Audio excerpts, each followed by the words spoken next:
almost late. Sorry.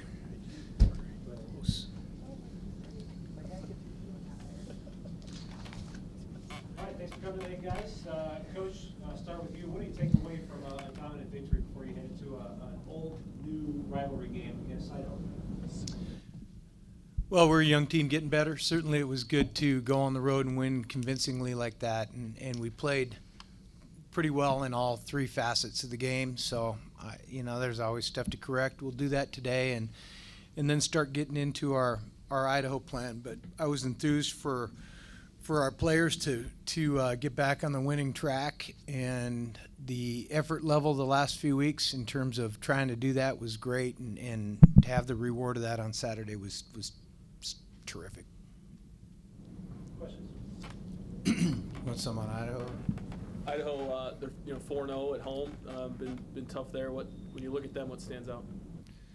The thing that stands out about them is you can tell they're real sound in everything they do. So you can tell they're well coached, both sides of the ball, and in the special teams area, they do everything right. They play real well in terms of execution at home. They've been better there, certainly, and that's where we have to play, obviously. And I can tell that they're coached tough. They're a tough football team, and I think it starts up front for good football teams, and they're good on both sides of the ball up front. They've blocked quite a few kicks in the special teams game. What do they do well that's led to that? They have kind of guys that can do it, Frank. They have guys that can get there and do a nice job of getting their hands on the football. The one last week against North Dakota with the punt return team, I think both via return game and rush, that their punt return team is really directly responsible to them having a couple wins. So we certainly need to be ready for that. Last week you talked about needing to improve in the fourth quarter, and this past week you guys seem to shore that up a good deal. How do you keep that going? Well, we get a chance to do it again. We practice it every day. I think it's a mindset first of all, and then second of all, it's an execution perspective on it. We did that pretty well. The fourth quarter last week, we had, it was fun to be in a situation where we could play everybody. And, there were a couple drives there in the fourth quarter when our offense was out there. I think we had 9 freshmen on the field at the same time, which is interesting. But it was good, and almost everybody that was there got to play, so it was good. For the rivalry thing, do you tell the team, hey, this used to be a rival, we play for this Stein thing? How does that, do you have to let them know about that? How does that work? Yeah, our guys will know everything about the history of it, and the fact that we haven't played since 2003. That game to these guys probably has as much significance to these guys as the 1903 game, but to the guys that were there, it has extreme significance, including me. So we'll talk about that a little bit today. What specific? Keenan, how did you feel Saturday when you walked off the field after that one? It's always good to get back in the win column. There's a lot more smiling, a lot more laughter after a game like that. So I think that's just good kind of going versus into none. Yeah, versus none. Going into the month of November, it's kind of good to get off on a good start, but then we just got to focus on this week too. Keenan, how did it feel to just have a kind of a complete game offensively? It was really nice. Just to see, I thought of it kind of from an older guy standpoint. I think we have 4 seniors on offense and 3 of us scored, so that was pretty cool. But you definitely saw the complete spectrum of what we can be if we play a complete game, and that was pretty exciting. For you and some of the other seniors, it's kind of getting to the end of it. Are you trying to appreciate just every practice and all the minutes that you have as a Grizz while you are one? Yeah, for sure. I think we've done a good job of that all season while still trying to be focused on each week. But yeah, you definitely, there's that feeling we're getting to November, and so we're trying to put that that energy into, hey, we want to keep this thing going for as long as we can, so we got to keep winning. Reed, did you think there was anything in particular defense did better or different last week, or did it just kind of all come together finally in one kind of? Yeah, that's third and fourth quarter was definitely it was fun, you know, to pitch a shutout in the second half. Something we've been looking to do all season, and it's pretty cool to go in the locker room at halftime and come back out and you know, not let the opponent score. So it was a pretty fun feeling. Reed, I'm sure you've kind of come in here for your first year. I'm sure you've learned a lot about Montana football and stuff. And now you're jumping into the Idaho thing and then the Cats thing for the first time. So what is that like, kind of learning all these new traditions and things like that? I mean, I've heard of the Little Brown Stein, but it's going to be fun to keep it and play hard for it. And like Coach said, we'll talk about it a lot more throughout the week. Did you know Paul Petrino at all when they were recruiting you? No, sir. Nope.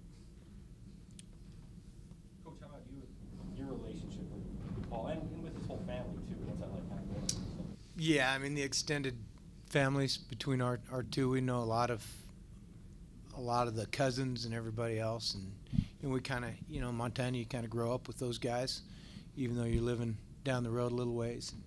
So I've known Paul for a long time, and he and my brother Tim were probably closer friends just because they're the same age, but known him for a long time.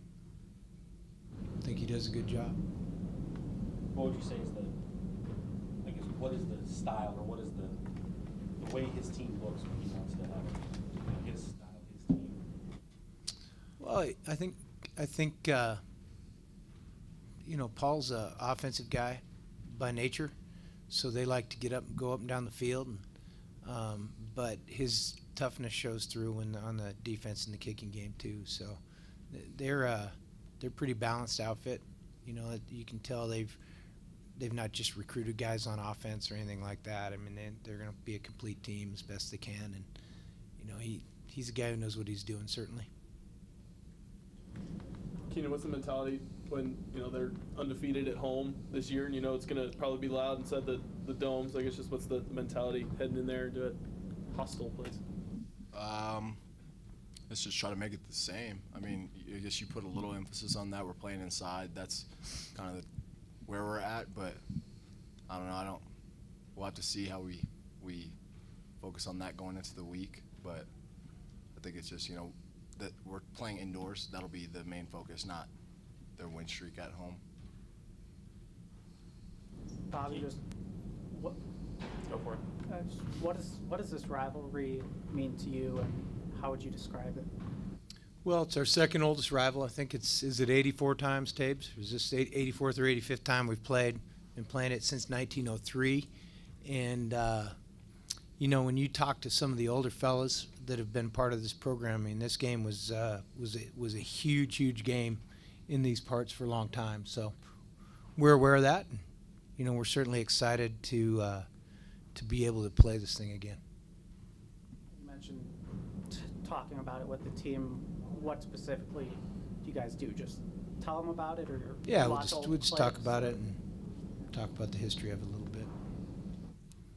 Keenan, when Dalton's throwing the ball like that, like he was this past Saturday, obviously it's a team effort. The offensive line has to block, the receivers have to get open and catch it. But does that give you more confidence, when the ball's being spread around like that? Hey, if I get open and it's going to come to me, I'm going to be able to make plays? Yeah, I mean, it's pretty awesome. I think the thing that I'm most thankful for is Dalton and his confidence. When things were a little shaky and you saw, I guess, me personally or some of the receivers underperform, he never wavered in his confidence in us. He always, continued to throw us the ball and put us in positions to be successful. So when he's on and everything is meshing well, it creates a good kind of, I don't know what you would say, but a good productiveness for our offense. Coach, how about Idaho defensively? What are the things they do that you've got to kind of prepare for? Well, they've got good players, first of all. I think they've got really talented personnel on defense.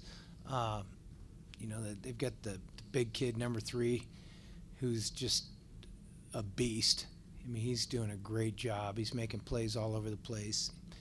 he's tough to handle. I mean, he's a real problem, and you know, kind of starts there. And they've got good players, and you know, his dad's a coach. I mean, you can tell those kids know what they're doing. No more? Mason, their quarterback, how would you describe his style of play, and does he remind you of, is it similar to Paul, how he played it all? Shoot, you're dipping back into the leather helmet days there, Frank. I don't know. He's a competitive guy. You know, Mason's yeah, it's a tough position to be in. You know, when you're the head coach's son playing quarterback, that's there's a lot of strain to that. He has certainly done a nice job of you know, working under the weight of that, and he's performed really well. He kind of makes them go. He makes a lot of plays both by design, and then when it breaks down, he makes a lot of plays scrambling, and he's just got a real innate sense of where people are, probably due to being a coach's kid, I would guess. But he's a tough, competitive guy, and I think he probably gets that in his gene pool for sure. Coach, the stats say they did. Did you think the offensive line improved last week? Did you like the way they played against Southern Utah? Well, I couldn't hear the start of that. Stats said the offensive line had a better game against Got Southern it. Utah. Did you see that? Did you like the way they played? What were they doing? I thought we did a decent job. Yeah, I mean it was. I mean, we had how many yards? We had 600 some yards offense and scored 57. Didn't kind of reeled it in the fourth quarter a little bit. So, you know, obviously the offensive line did some good things. Certainly. Are there some challenges in the game before the Cat game? And if so, what are they? Nope. Thanks, everybody. Thanks. Sorry.